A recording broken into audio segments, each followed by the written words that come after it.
After spending 21 days in France, President Bola Ahmed Tinubu returned to Nigeria yesterday, marking the end of a prolonged foreign stay that had already drawn public attention and quite political speculation. What has, however, intensified conversations across political circles and social media is the conspicuous absence of the Minister of the Federal Capital Territory, Nyesom Wike, popularly referred to by supporters and critics alike as the 001 of Abuja. An unusual silence at the airport. Traditionally, the return of a sitting president, especially after an extended absence, comes with a carefully choreographed welcome. Senior government officials, party heavyweights, and strategic allies are usually present to project unity, loyalty, and control of the political space.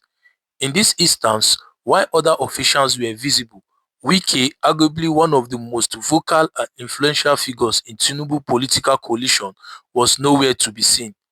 For a man known for his political assertiveness, media presence, and proximity to power, his absence did not go unnoticed. Symbolism matters in politics. In Nigerian politics, presence is rarely accidental and absence is hardly meaningless. Political observers understand that optics often speak louder than official statements. When Rivers State was in political crisis, President Bola Ahmed Tinubu intervened to broker peace between Fubara and Nyesom Wike. As part of the settlement, it is widely reported that Fubara agreed to serve only one term, after which power will return to Wike's political structure. This understanding was said to be central to restoring calm and preserving party stability in Rivers State. However, the breaking point of that agreement was Fubara's defection to the APC. That fragile agreement appears to have unraveled when Governor Fubara reportedly aligned himself with the APC, a move widely interpreted as political self-preservation amid mounting pressure. For Wike, this move likely represented more than party defection. It may have been seen as a betrayal of trust, structure, and agreement. In Nigerian politics, structure is currency, and when a protege breaks away from the structure that produced him, the fallout is rarely quiet. Wike is known for many things, but political passivity is not one of them. His absence at the president's return without explanation can therefore be read as intentional silence, a subtle but powerful signal of displeasure. In political terms, absence can function as protest, especially when coming from a figure whose presence is usually guaranteed. At the heart of the widening political rift lies a deep sense of betrayal, at least from Wike's perspective. Within Wike's political camp, there is a growing relief that President Bola Ahmed Tinubu quietly undercut him by allowing government similar Fubara into the APC fold. For Wike, this was not a neutral political development. It was interpreted as a decisive shift of loyalty. Wike's expectation was shaped by history and sacrifice. He had supported Tinubu's presidential bid against the position of his former party. Please, before we continue, I want to make a compassionate appeal based on this YouTube analytics. 96% of people who view Impact Media are not subscribed to Impact Media. Only 3.7%. When you subscribe and like this channel, it helps YouTube to push this content to other viewers. Please do well to subscribe. Thank you. Let's continue. Wike believed that Tinubu would restrain Fubara or at the very least prevent him from gaining federal political cover. APC circles therefore felt like a reversal of that understanding. In Nigerian politics, party entry is never accidental. It signals protection, future relevance, and acceptance to access to power.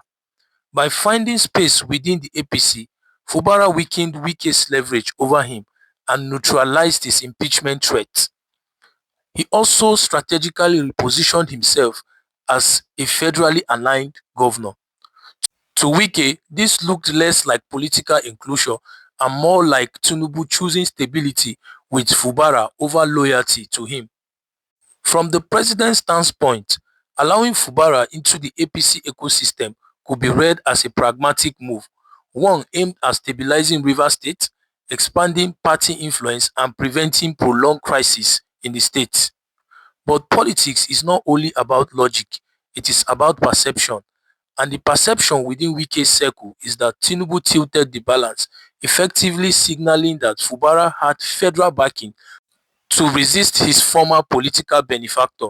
For a man like Nyesom Wike, whose entire political identity has been built around being the undisputed main man in quotes of Rivers State politics, the rise and the federal protection of similar Fubara is not merely a challenge, it is an existential threat to his political career. Wike's authority in River has never been symbolic. It has always been structural, enforced, and personal. He was not just a former governor, he was the center of gravity. Political actors aligned with him because survival depended on it. Control of the House of Assembly, party machinery, and security relationships all flow through that central authority. To lose that position is not to lose relevance, it is to lose identity. Governor Simila Fubara went as far as calling Nyesom Wike a backing dog, which didn't sit well with Wike, and Fubara resisted control, secured federal cover under President Bola Ahmed Tinubu, and found space within the APC ecosystem. Wike was no longer the sole gateway to Rivers State's power. For someone whose authority was absolute, shared power feels like erasure. The fear is that at its core, this crisis is driven by a deeper fear. If Wike is no longer the kingmaker in Rivers, then who is politically? From a strategic standpoint, President Bola Ahmed Tinubu may have outmaneuvered Wike by gradually bringing Rivers State into the APC fold and offering Governor Simila Fubara federal protection. Tinubu ensured stability, widening his party's influence, and neutralized potential state-level disruptions.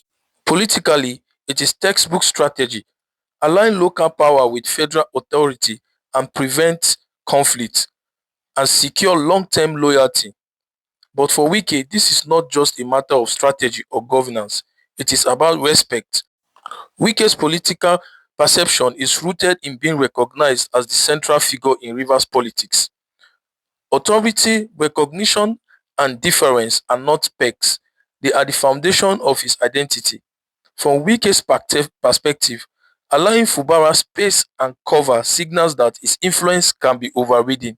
It also implies that agreement, loyalty, and political investment can be sidelined. It diminishes the symbolic and practical supremacy he has fought to maintain. To him, strategy without respect is betrayal. So no matter how clever it may appear, it did not go well with Nyesom Wike. For Wike, politics is not just about power, it is about being recognized as the power. And until that recognition is restored, the Rivers State chapter remains unsettled. The events surrounding President Tinubu's recent return, Wike's absence, the Fubara fallout, and the confrontations with the APC officials are more than isolated incidents.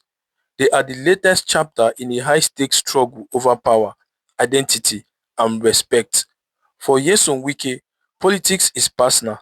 His influence in Rivers State has long defined his identity, his authority, and his perception as a godfather who commands loyalty and deference. Yet, the emergence of Fubara as the federally shielded rival, coupled with Tinubu's strategic alignment of Rivers State with the APC, has challenged the very core of Wike's political universe.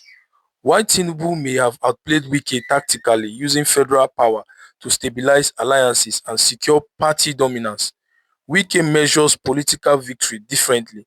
To him, respect matters as much as authority, and the signals from Fubara's rise and Abuja's interventions feels to Wike like a breach of political protocol and recognition. The broader lesson is clear. In Nigerian politics, power without perception is incomplete. Wike's silence, his strategic absences, and his confrontations are not signs of retreat, but of repositioning. The Welcome Party was only the beginning. Behind the optics, a complex context is unfolding, one where local dominance, federal influence, party structure, and personal prestige intersect. And for Wike, whose political life is intertwined with control and respect, this is not just a battle for Rivers State, but for his political existence itself. In the end, Nigerian politics reminds us that alliance shift, proteges rise, and respect can never be borrowed. It must be earned, commanded, and defended. Wike's story is far from over. The next move will reveal whether strategy or identity ultimately shapes the outcome. This is Impact Media. Thank you for listening. Don't forget to subscribe, like, and share this video. I will see you next time. Bye for now.